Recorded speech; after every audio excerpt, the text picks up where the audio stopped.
Chapter I: What a strong prince really is, and how one can reach that point.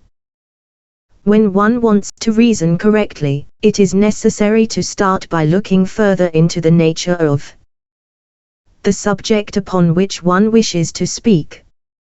It is necessary to go to the source, to know, as much as one can, the first principles of that subject. It is easy then to deduce and progress from them, and to see the consequences which can follow. Before listing the differences of the states, Machiavel should have, in my opinion, examined the origin of princes, and to discuss the reasons why free men would choose to live under masters. Perhaps it would not have been appropriate in a book where the author proposes to codify crime and tyranny as good policy, to make mention of what would refute it. Machiavel would have had the bad grace to say that the people found necessary, for their own good and preservation, to have judges to settle their disputes, guards to protect them and their worldly goods against their enemies, a sovereign power to join together all their varied interests into one common interest. It seems reasonable to assume that they initially chose the ones whom they believed to be the wisest, most equitable and most disinterested, the most valiant and the most human, to control them.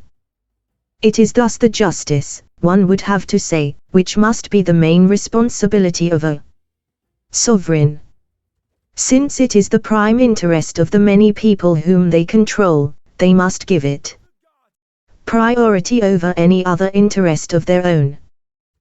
What then becomes of Machiavel's recommendations? Of naked self-interest, self-aggrandizement, unleashed ambition and despotism.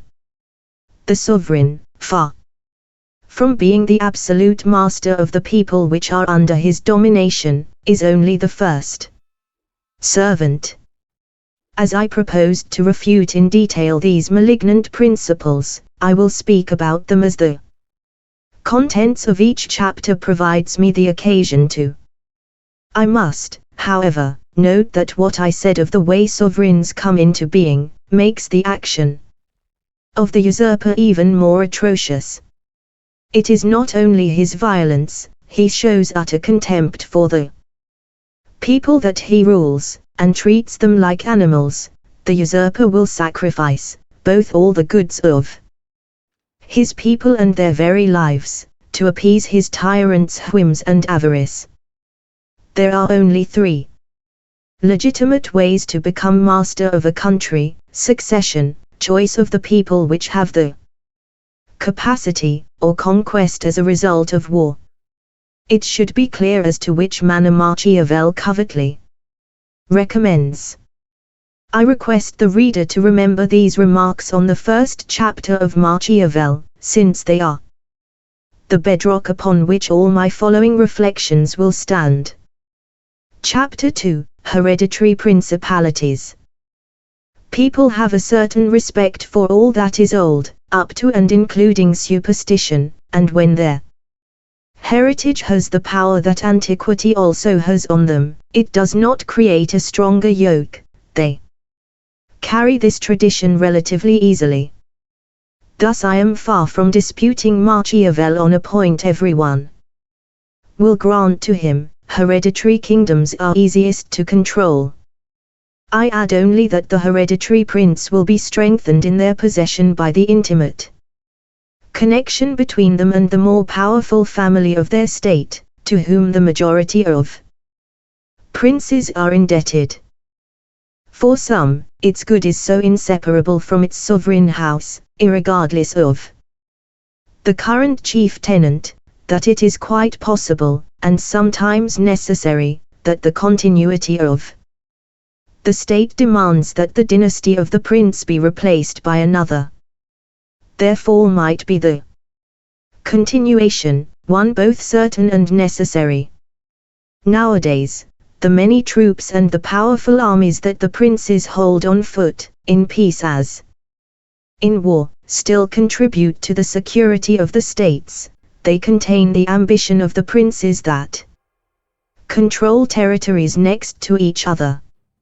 Naked swords hold those of the others in the sleeve. But it is not enough that the prince is, as Machiavel says, di ordinaria industria, merely in it for the pay. You would think that he would like to make his people happy. Content people will not think of revolting. Happy people fear losing a prince who is at the same time their benefactor. Such a sovereign cannot be afraid of losing his power. The Dutchman would never have revolted against Spain if the tyranny of the Spaniards had not gone to such an enormous excess so that the Dutchmen saw overturning the system they were used to as the lesser of two evils. The kingdom of Naples, and that of Sicily, passed more than once from the hands of the Spaniards to those of the emperor, and the emperor to the Spaniards. The conquest was always very easy, because the rule of both were very severe. These people always hoped to find liberators in their new masters. How different are the Neapolitan kingdoms from the Lorraine ones! When the latter are obliged to change rulers in midstream, all the inhabitants of the Lorraines are in tears. They regret to lose the good part of their duke, whose family for so much of this century had possession of this flourishing country. The most notable of this part is their kindness, and the suspicion arises that the now gone duke deserves to be held up as an example of a king. The memory of the deposed Duke Leopold was still so revered in Lorraine, that when his widow was obliged to leave Louisville, all the people threw themselves to their knees ahead of her, and she had to stop the horses on several occasions. As her exile proceeded, only groans were heard, and only tears were seen. There was neither triumph nor joy in the eyes of the people victorious. Chapter 3, Mixed Principalities. The 15th century, where Machiavel lived, was one where cruelty was normal. Then, the disastrous glory of the conquerors was preferred, and these striking actions which by their size impose a certain respect. Now, gentleness and fairness win respect, and is considered good statecraft. I see that people prefer a humane ruler to one with the qualities of a conqueror, both bad and good. The insanity which praised and therefore encouraged the cruel passions, which caused the upheaval of the world, is gone. I ask, what can sustain a man that seeks power for the sake of power? And what incentives can such a man, intent on raising his own power on the misery and the destruction of other men, offer others? How can these others believe that the misery will only be suffered by only the losers? The new conquests of a sovereign do not make the states which he has already more opulent or rich. The people do not benefit from it, and he is mistaken if he thinks that expanding his borders will satisfy him. How many princes, at the urging of their generals, conquer provinces which they never see? These conquests are in some way imaginary, they have only little reality for the princes who made them. Why create so many unhappy people, to satisfy what amounts to the imagination of only one man, who often does not deserve to be put in the history books anyway? But let us suppose that this conqueror subjects everyone to his domination. Once he effects this well-subjected world, will he be able to control it? A very large prince he may be, but his rule may be on the way to very limited. Will he even be able to retain his new provinces even in name? Expanding the size of his territory will not be useful in covering over his state's true smallness, it will only highlight it. It is not the size of the country which the prince controls that gives him glory. More miles of ground will not bring him fame. The contrary assumption is the philosophy of a surveyor, not a sovereign. The error of Machiavel on the glory of the co-querers could be a result of his time, but his spite makes this explanation incomplete. There is nothing more dreadful than certain of the means that he proposes to preserve conquests. If you examine them carefully, there will not be one of them which is reasonable or right. It is enough, this malicious man tells us, to extinguish the line of the defeated prince. Can one read this without quivering with horror and indignation? It is to stomp on all that is saintly and regal in the world. It is to permit those who have the interest to take the path of all crimes. What if an ambitious usurper seized violently the states of a prince? Does this give him the right to assassinate, to poison, to murder wholesale? But this same conqueror, acting as Machiavel recommends, introduces a precedent into the world which can lead only to ruin. Another more ambitious and more skillful than him will use it in retaliation, will invade his states, and will kill him and all of his own line with the same kind of cruelty with which he killed his predecessors. The century of Machiavel provides all too many examples of it.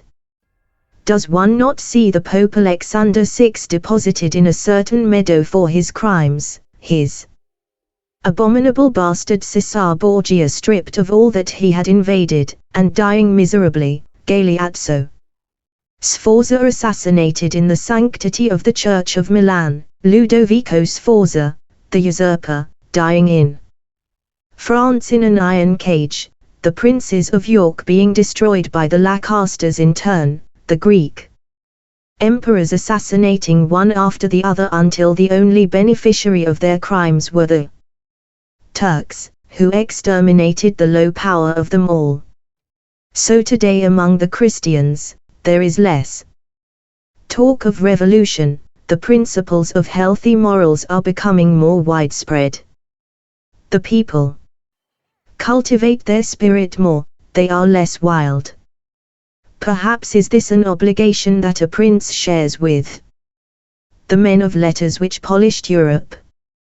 The second maxim of Machiavel is, for the prince who acquires a new province, to go and live there in person.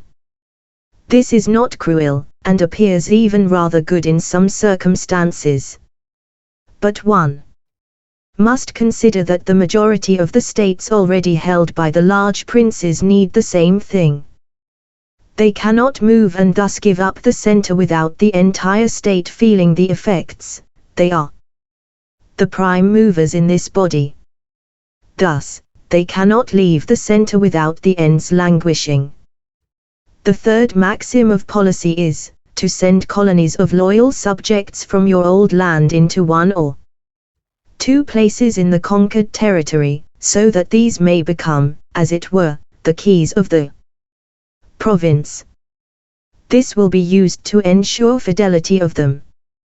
The author bases this on the practice of the Romans, but Machiavel does not say that the Romans could not substitute colonies for legions. Had not both been sent, they would have lost their conquests soon. He also does not mention any methods beyond these colonies and legions. That Rome could have used diplomacy. The Romans, in the happy time of the Republic, were the wisest brigands who ever afflicted the ground. They preserved with prudence what they acquired with injustice. But finally, the fate of any usurper affected them in turn. Rome had its day in the shade as an oppressed state. Let us see if these colonies, for the establishment of which Machiavel gives license to his students to commit so many injustices, are as useful as the author says. Either you send strong colonies into the newly conquered country, or you send weak ones there. If these colonies are strong, you depopulate your state considerably, and you drive out a great number of your new subjects, which decreases your forces. If you send weak colonies into these conquered countries, they will not fulfill their duties very effectively there. You will have made those whom you drive out unhappy, without much compensating profit. A prince thus might as well send troops into the country that has just been conquered. If these troops are disciplined and commanded well, they will not impose too much upon the people, nor will they overload the cities where they have been garrisoned. This policy is better, but it could not be known at the time of Machiavel. The sovereigns did not maintain large armies. These troops were for the majority only one cluster of gangsters. The ordinary mudfoot lived only for violence and plunder. They did not know what a standing army permanently serving under one flag was, nor its function in guarding and preserving peace, nor were the soldiers professionals. If you came from Chapter 5, you can return there. The prince who establishes himself in a new province whose laws and language differ from those of his own people, ought also to make himself the head and protector of his weaker neighbors, and try to weaken the stronger, thus sowing dissension among them, in order to raise or lower those which he finds useful. This is the fourth maxim of Machiavel, and was made use of by Clovis, the first barbarian king who ended up converting to Christianity. It was imitated by some princes not less cruel, but what a difference there would be if an honest man would be the mediator of these small princes, who would settle their differences in a friendly way, who would gain their confidence by his probity, and by the marks of a complete disinterestedness in their contentions, would deliver impartial judgments. His prudence would make him the father of his subjects, and not their oppressor. He would be their protector, not their destroyer. Unfortunately, it is a fact that princes who try to raise other princes with violence, end up destroying themselves. Our century has provided two examples. One is that of Charles XII, who raised Stylos on the throne of Poland, and the other is more recent. And a third one was coming to Dr. I conclude thus that those who use the methods of the usurper never deserve glory, that assassination is always detested by at least some people, that the prince who uses injustice and violence to rule their new subjects, drains any potential loyalty to him on the part of these subjects. There is no gain, it is not possible to profit by the crime, and all those who would defend ethical usurpation, argue more badly than Machiavel. To turn the art of reasoning against the good of humanity is to be wounded, or die, by the sword which is given to us only for self-defense. Chapter 4, Why the Kingdom of Darius did not rise after the death of Alexander, who had conquered it. For judging the cultures of the nations properly, they should be compared with each other. Machiavel does so in this chapter, a parallel of the Turks and the French, very different in habits, manners and opinions. He examines the reasons which make the conquest of the First Empire difficult to make, but easy to preserve, just as he notices what can contribute to subjugating of France without sorrow, and why the keeping of it would lead to continual disorders, unceasingly threatening the new sovereign. The author considers these things from only one point of view.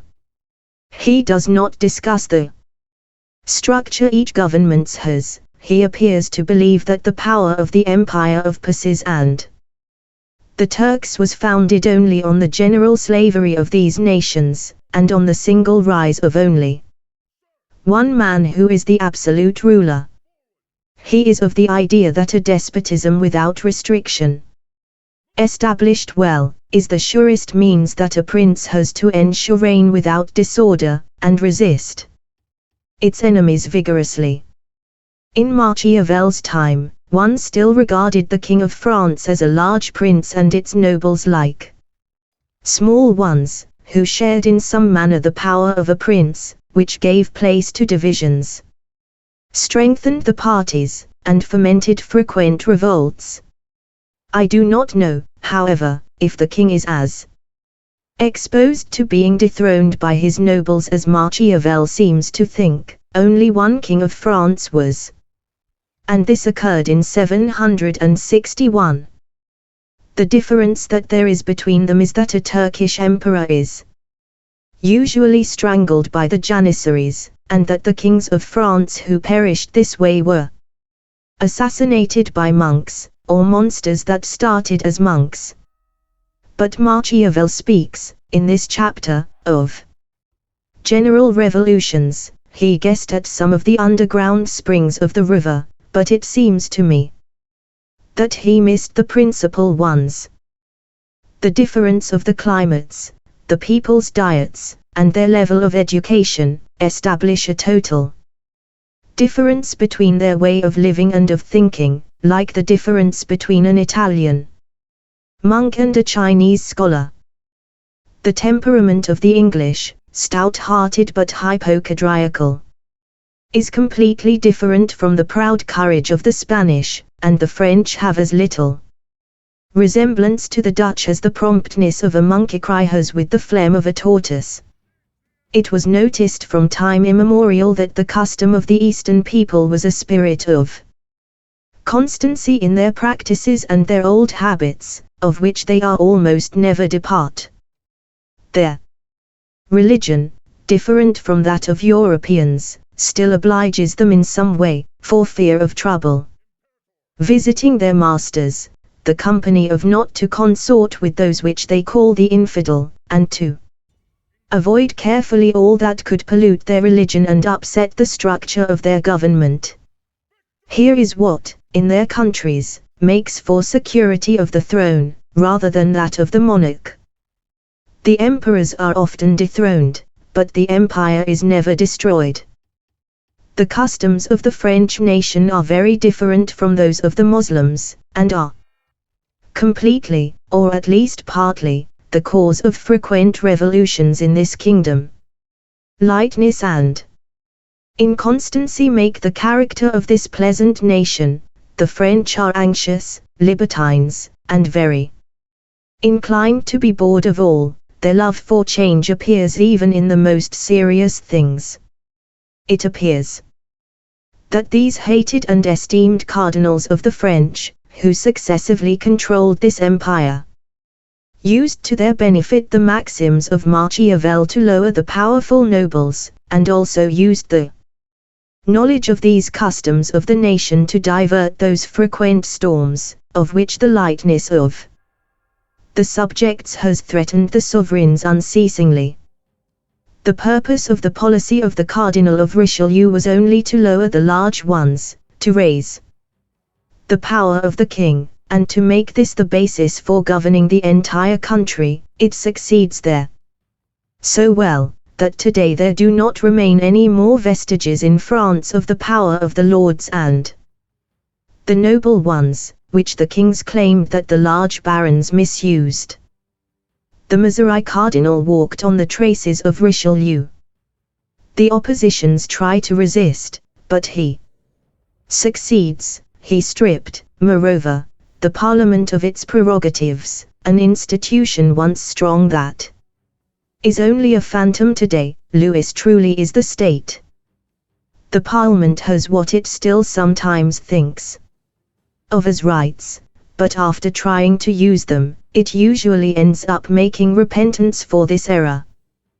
The same policy which carried the king's ministers to the establishment of an absolute despotism to France, also taught them to distract the nation by using its lightness and inconstancy.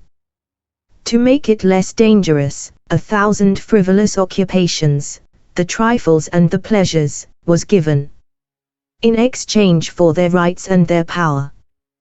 The strengths of these same kind of men who had fought the Grand Caesar such a long time ago, which so often tugged their leashes under the emperors, who invited the foreigners in during the time of the Valois dynasty, which leagued against Henry IV, which secretly resisted after being smacked down.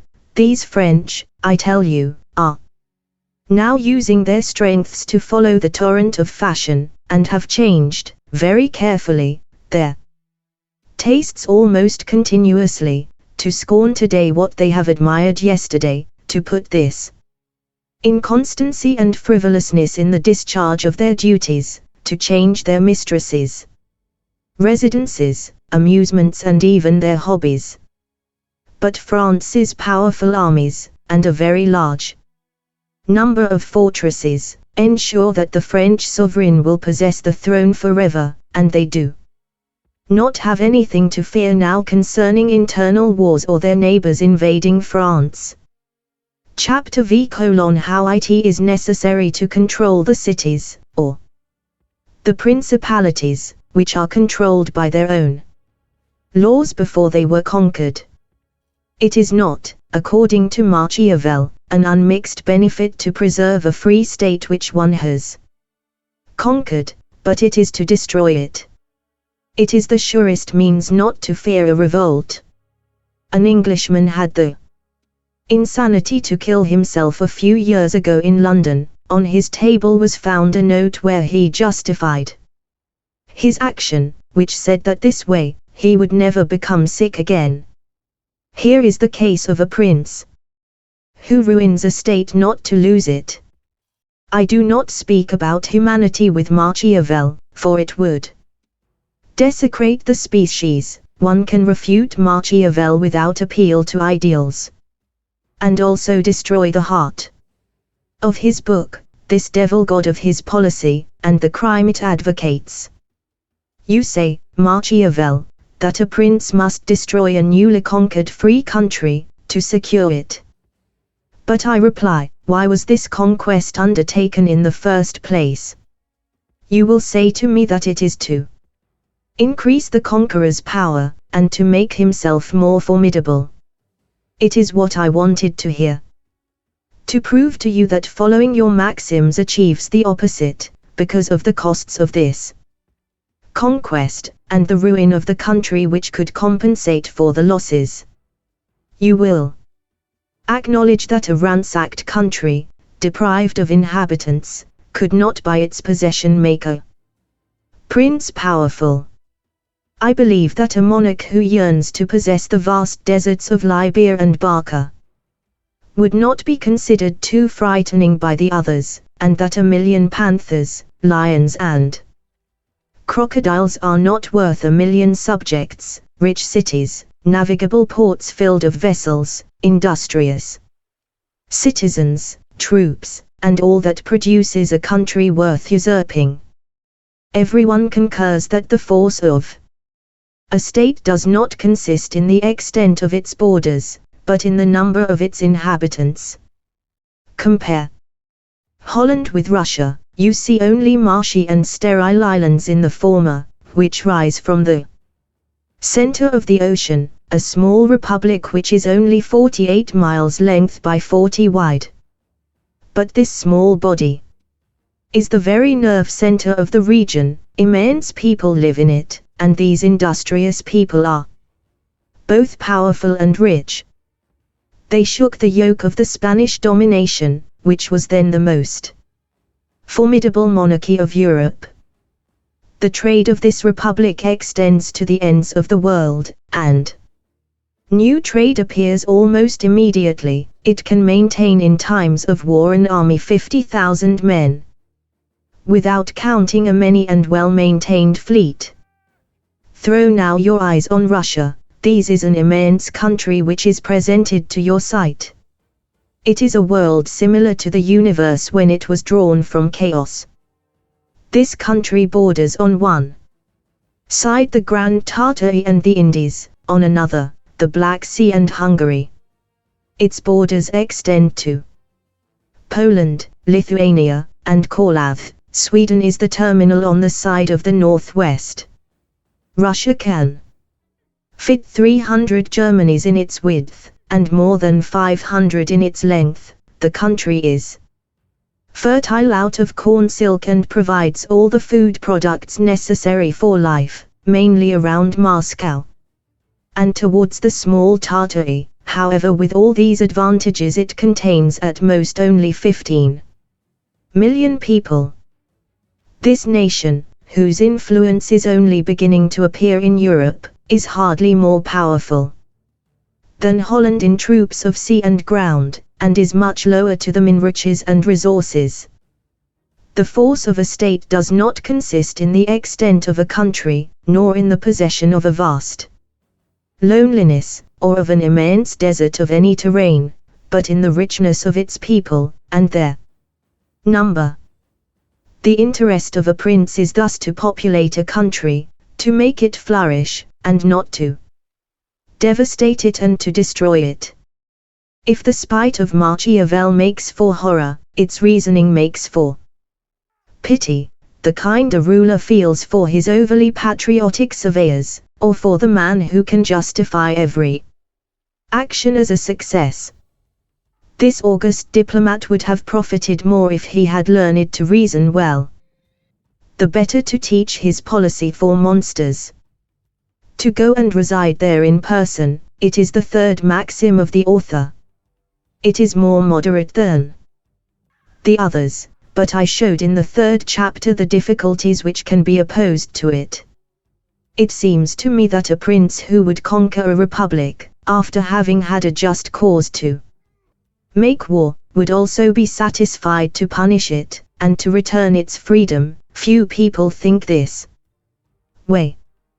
But for those who have other sentiments, they could preserve the possession of it, by establishing strong garrisons in the principal places of their new conquest, and leaving the people their freedom. We humans are foolish in many ways. We want to conquer all as if we had all time, as if our lives did not have any end. Thus, our real time passes too quickly, and often when one believes that they are working only for themselves, they are in fact working for unworthy or ungrateful successors.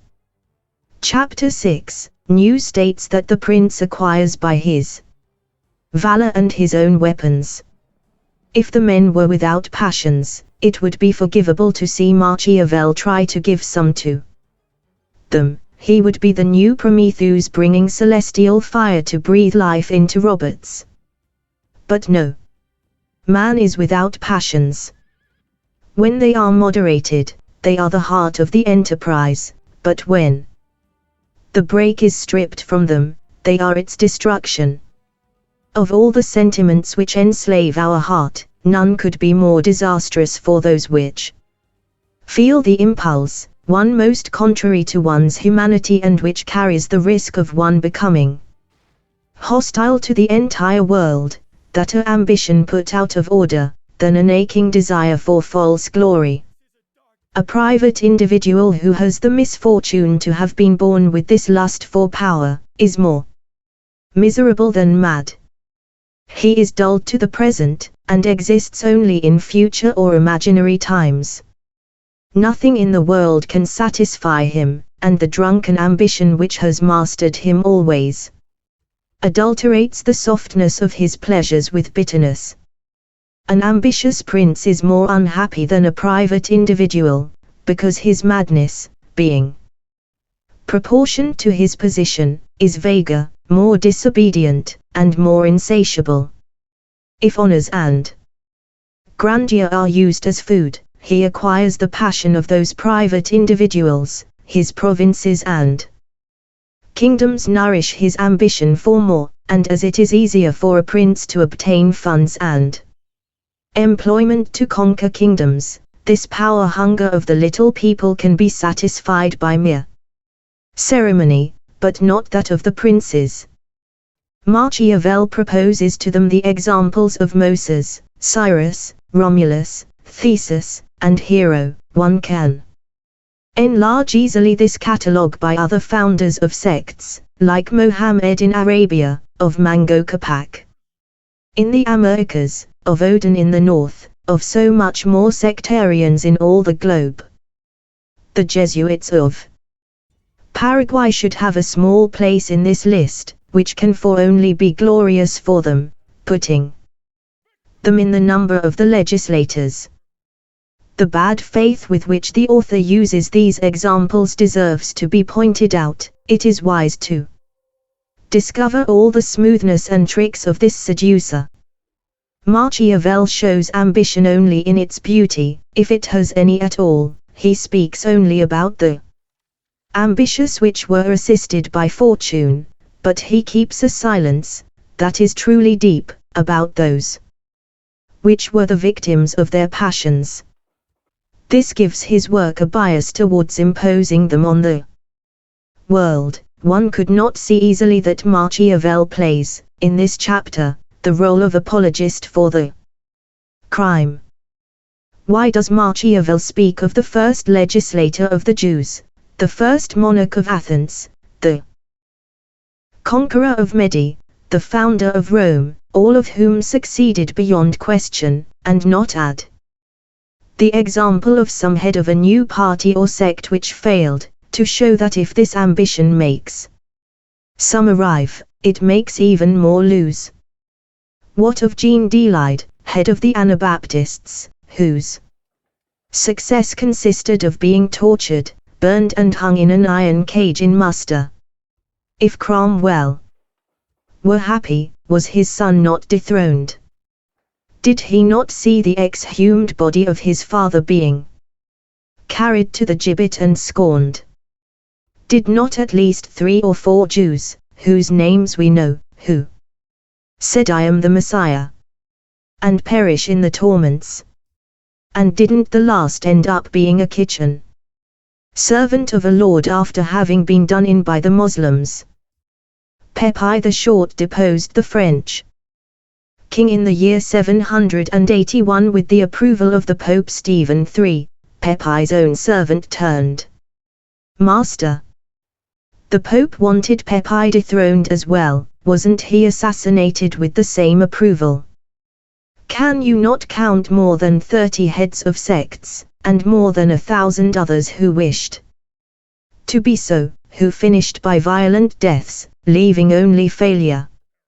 It seems to me also that Machiavel was rather unwise in placing Moses with Romulus, Cyrus, and Theseus. Either Moses was inspired by God, or he was not. If he were not, which we cannot assume is true, then Moses was a mere tool of God, used as the poets employ a deus ex machina, when they cannot create a believable outcome. If you continue to evaluate Moses as a mere human, he could not have been very skillful. He led the Jewish people down a 40-year path, which they very easily could have completed in 6 weeks.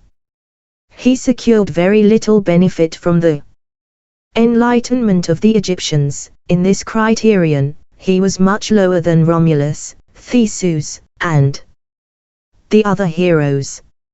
If Moses was inspired by God, as is usually assumed, one can treat him only like the blind servant of the divine absolute power. Why would the conductor of the Jews be lowered to the status of a mere mortal man, and lumped in with the founder of the Roman Empire, the monarch of Persis and the heroes who did their deeds by their own will and their own forces? That Moses did not do without the assistance of God. Either Moses is a true prophet or he isn't. If he is, why lump him in with conquerors, great though they are? And if he isn't, why not use the same standards used for the other great warriors when judging him? I acknowledge, in general and without reservation, that one can use genius, courage, vision and flair for administration to put the men which we have just listed in the same category, but I do not know if the trademark of virtuos is appropriate to all of them. Their valor and their vision are shared by both heroes and highwaymen. The difference between them is that the conqueror is a famous robber, and the ordinary robber is an obscure conqueror. One receives the string of laurels for the price of his violences, and the other is awarded the rope of the hangman. It is true that the new faith which one will want to introduce, or innovations that are more worldly, will have to surmount 1,000 obstacles, and that a prophet at the head of an army will be more persuasive than if he fought only with arguments. It is true that the Christian religion, when supporting itself only by arguments, was both weak and oppressed, and that it extended over Europe only after having spread much blood. It is not less true that one who has the power to change the course of events is also able to introduce his opinions and innovations with little sorrow.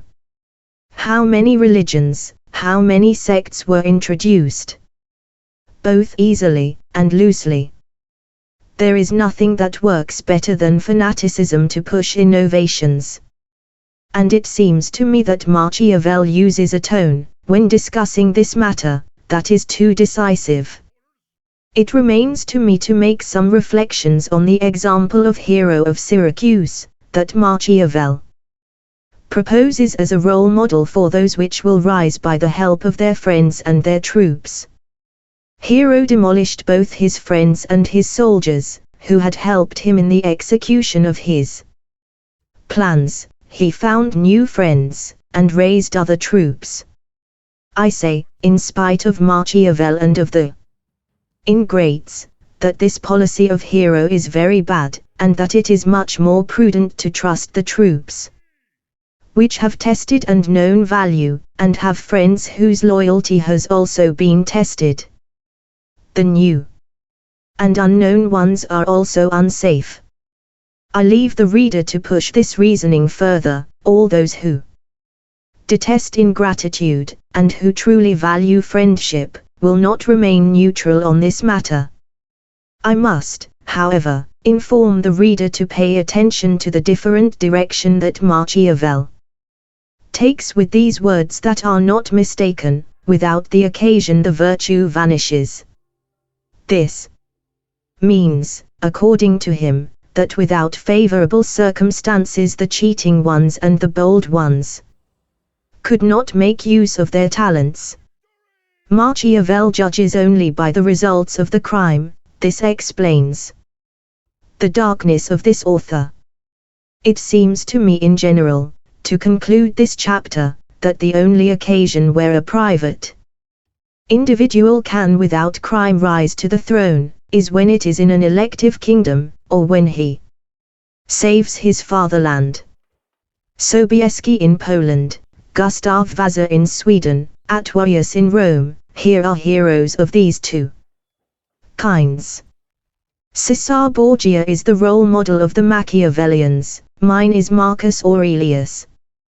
Chapter 7. New principalities that one acquires by the forces of others or by luck.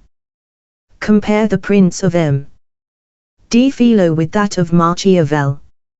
You will see in one the character of an honest man, kindness, justice, equity, all the virtues, in a word, practiced to an eminent degree. It seems that the first has a pure heart, which says that wisdom is appointed to take care of the government of the world.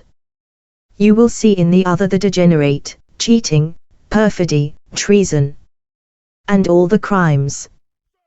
The latter is a monster, in a word, that hell itself would be sorry to produce.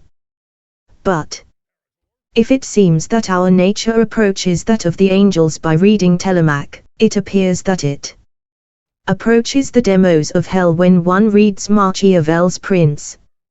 Caesar Borgia, Duke of Vallecchio is the model on which the author bases his prince, and he has the impudence to propose for a good example to those which rise in the world by the help of their friends or their weapons.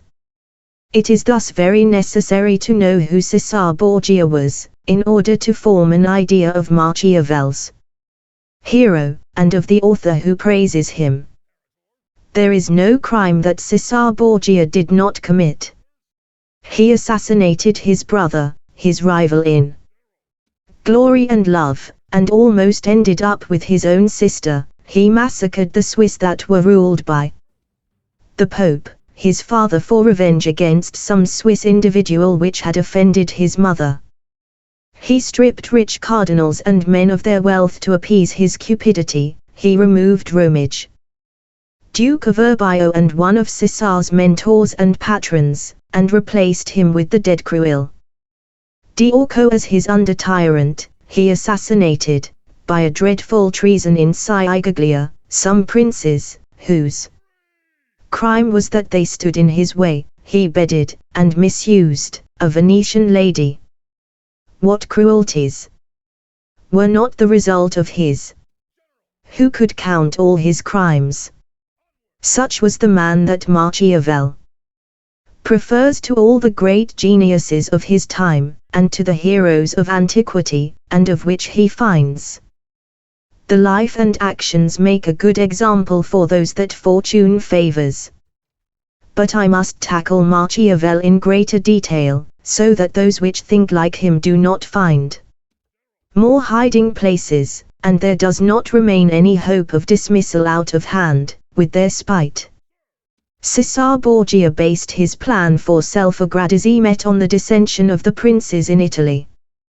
To usurp all the goods of my neighbors, they should be weakened, and to weaken them, they should be scrambled. Such is the logic of the immoral. Borgia wanted to be ensured of support. It was necessary thus that Alexander VI granted an annulment of marriage to Louis XII, so that he lent his help to his blood son. This reflects so much of the church officers' policies at the time that they deployed on the earth. They thought only of their own interests, and of the world, when they appeared the most attached to that of God. If the marriage of Louis XII were likely to be broken, the Pope should jump on top of this by having it broken, and search later for a justification. If this marriage were not likely to be broken, then the head of the Roman Church should not interfere, irregardless of the opinions of the entire Trinity. Borgia's success also required turning men into creatures. Therefore, he diligently corrupted them, after being corrupted himself by the Urbino faction. But let us stop listing the crimes of Borgia, and shift to his corruptions, this because they at least have some false resemblance to the benefits. Borgia wanted to demolish a few princes of the houses of Urbino, Viteltezzo, Oliveto di Femo etc., and Machiavel says that he had enough prudence to make them come to Siagaglia, where he made them perish through treason. To misuse the good faith of men, to use of the tricks of the infamous, to betray, perjure, to assassinate, here are the actions that the doctor of degeneracy calls prudent. But I ask whether it is prudent to show how loyal one can be, how faithless, and how easily one can lie. If you reverse good faith and the oath, what are the assurances that you will keep the fidelity of your men? Do you set good examples of treason? If you in turn fear to be betrayed, do you teach assassination? To fear the hand of your disciples. Is this prudence not the slinking of a coward? Borgia establishes Cruel d'Orco as governor of Romage, for quelling some disorders. Borgia punishes, with cruelty, others that are less morally defective than him. He is the most violent of the usurpers, the falsest of the perjurers, the crudest of the assassins and the poisoners. He condemns to the most dreadful tortures some swindlers, hustlers, who did no more than copy the character of their new master in miniature, and according to their small capacity. The King of Poland, whose death has just caused so much disorder in Europe, acted much more justly and nobly towards his Saxon subjects despite some degeneracy of his own. The laws of Saxony declare that adultery deserves a severed head. I will not discuss the origin of this barbaric law, which appears more suitable for Italian jealousy than German patience. An unhappy transgressor of this law was condemned, and King Augustus was to sign the death sentence, but Augustus was sensitive to love and had humanity. He gave a royal pardon to the criminal, and abrogated a law which he secretly broke himself. The justice of this king shows a sensitive and human man. Caesar Borgia punished only as a wild tyrant. Borgia puts cruel Diorco over parts of his principality, who had filled his master's intentions so perfectly, and then, to ingratiate himself to the people, punishes Diorco himself for his cruelty. The weight of tyranny is never stronger when the tyrant wears the cover of innocence, and oppression is done by using grey areas in the laws. Borgia, pushing this precaution until beyond the death of the Pope his father, started by exterminating all those from whom he had stripped of their goods, so that the new Pope could not make use of them against him. See the cascading of the crime. To provide for the expenditure, it is necessary to have goods. To have some, it is necessary to strip the owners of them, and to enjoy it with security, they should be exterminated. This is the reasoning of a beast which preys on humanity. Borgia, in order to poison some cardinals, invites them to supper with his father, their boss. The cardinals then slipped both father and son poisoned beverages. Alexander VI dies of it. Borgia escapes to an unhappy life, worthy wages of poisoners and assassins. This is the prudence, skill and virtue that Machiavel is never weary of advocating. The famous Bishop of Meaux, the celebrated Bishop of Nimes, the eloquent panegyrist of Prussia, had not praised their hero more than Machiavel does for Caesar Borgia. If the praise that he dishes out was only a footnote, or merely rhetorical, one could praise Machiavel himself for his restraint by hating his choice, but it is all the opposite. It is a serious recommendation of policy which must pass to his readers. It is a very serious work.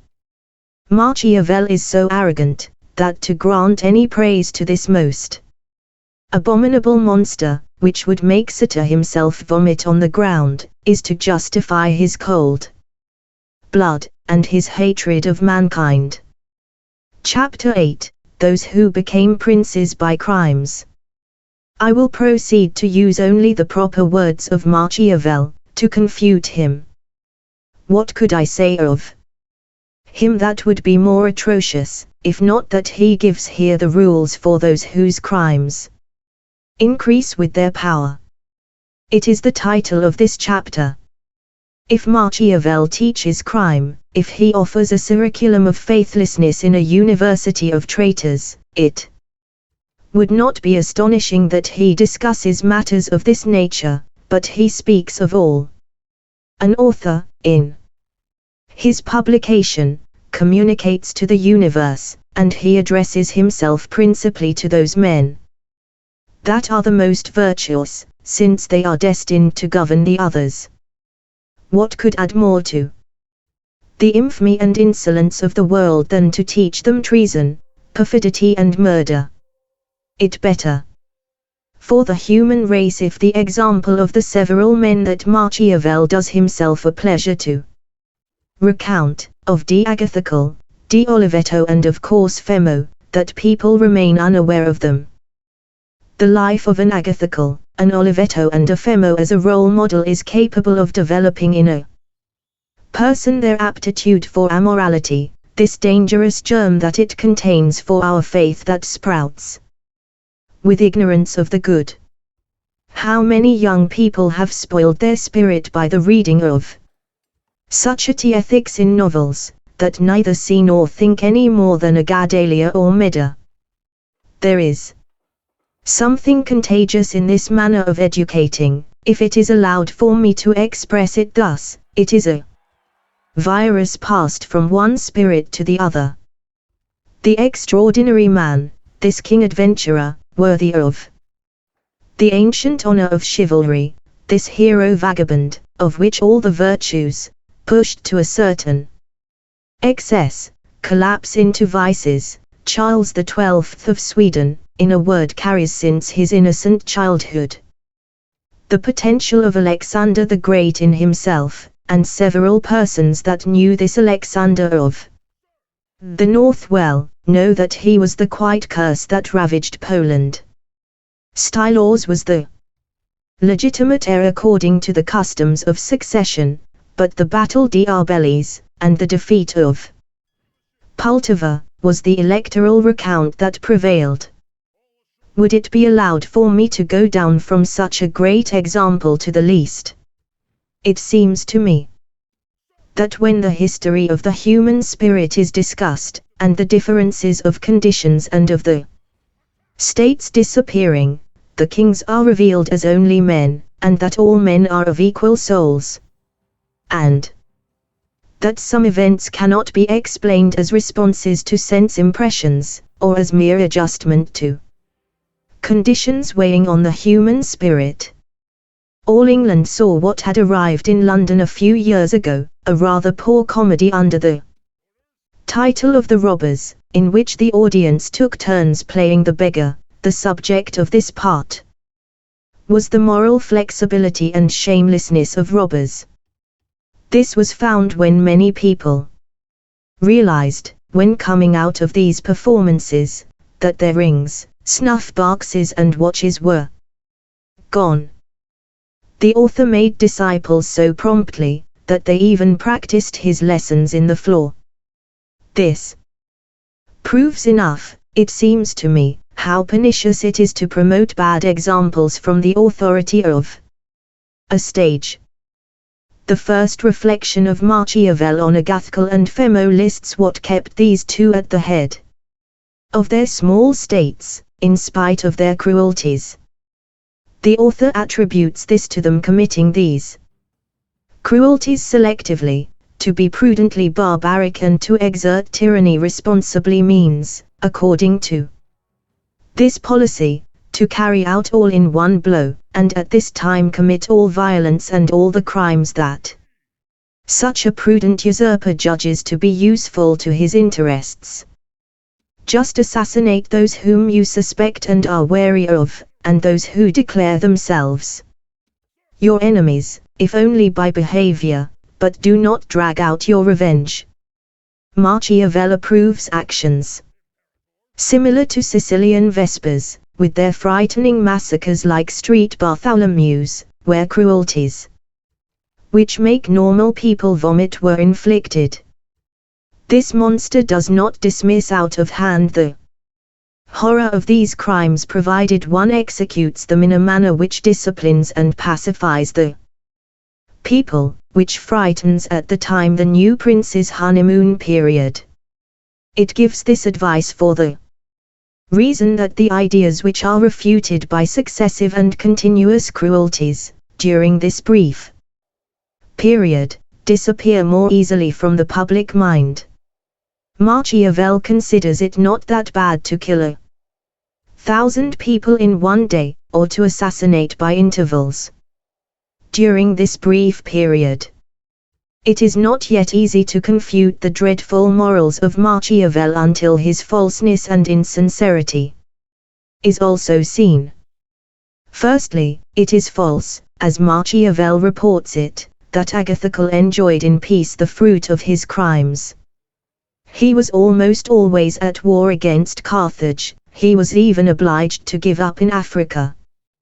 The Carthaginian army massacred his children after his departure, and he himself died of a poisoned chalice that his grandson made him take. Oliveto di Femo perished by the betrayal of Borgia, and thus got paid worthy wages for his crimes. It was 1 year after his own usurpation, and his fall appears as if it was accelerated by the same method which Machiavel holds out as a preventative. Di Femo's Achilles' heel was the hatred of the public. This example of Oliveto di Femo was not quoted by the author, since the ending does not prove anything. Machiavel would like his stories of crime to end with everyone living happily ever after, and stories they are. He gives many exciting rationales for his policies, but we look in vain for him to produce arguments that agree with sense impressions of our own. But let us suppose that these crimes can be made with perfect security, and that a tyrant can degenerate with impunity. Even if he need not fear a tragic death, he will not see the contempt of mankind as conducive to his glory, and he will not be able to completely choke the interior testimony of his conscience which gnaws at him. He will not be able to only impose silence on this quiet yet powerful voice which men hear on the king's throne, he will not be able to avoid this disastrous melancholy which will strike his imagination, which will be his own torturer in this world. His tit for tat. One reads the life of Denies, Tiberius, Nero, of a Louis XI, a tyrant such as Basiloets, etc., it will be seen that these monsters, both furious and foolish, finish their worldly time in the most unhappy way. The cruel man is of a misanthropic temperament, and is a man of moods, oscillating from quiet brooding to sudden explosions. If a man like this does not fight this unhappy provision of his soul during his youth, under no circumstances could he avoid becoming furious and foolish. There are those who would leave it up to God, but to ensure justice on the earth, and not fob it off to the divinity, it is mandatory that people know both virtue and its benefits, since the virtues lead to unity among them, not the war of all against all. Therefore, it is absolutely necessary to conserve them, and show that crime can only return misfortunes and destruction, including of the criminal himself, who is the last victim of his crimes.